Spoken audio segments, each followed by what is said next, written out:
大家好，我係珠海灣區頻道羅仔，今期帶大家睇新香洲個新樓盤嚟嘅。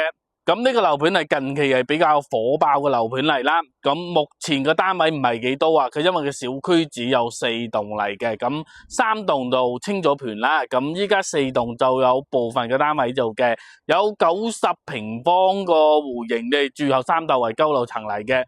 160零萬起步咁嘅價錢嚟嘅，咁有104平方同118平方嘅戶型，呢啲都算細戶型嚟嘅。咁依家加推嘅有2棟啊，2棟有128平方同129平方個戶型嚟嘅。咁依家最會加推咗一棟就係1棟嚟嘅，一棟個戶型呢就173平方個大4房嚟嘅，同埋你138平方個大4房嚟嘅。因為一棟呢佢屬於係點呢？佢係2梯2戶嚟嘅，咁2棟呢都係2梯3戶嚟嘅。咁係你依家目前個4棟呢部分單位呢佢係2梯4戶嚟嘅。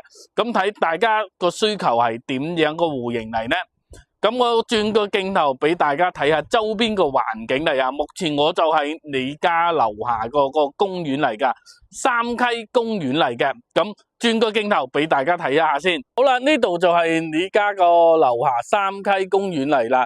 我就係喺上邊個位置，因為企個位置睇得唔係特別清楚啊。後邊嗰度條學校嚟嘅，咁學校嚟嘅。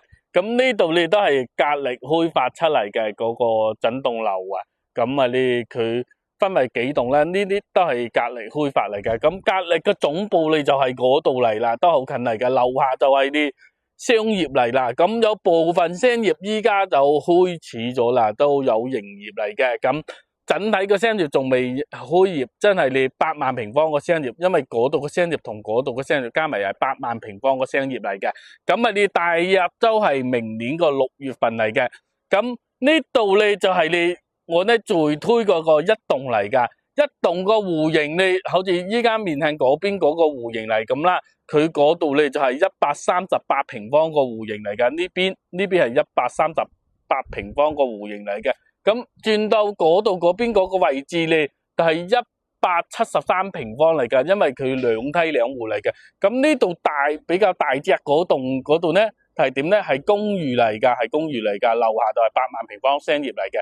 咁嚟到嗰個位置咧，嗰度咧就係2棟嚟嘅，2棟咧就係126平方嚟嘅，呢度就係126平方嚟嘅。咁另外嗰邊咧都係126平方嚟噶，到面向小區嗰邊嗰度你有129平方嚟噶。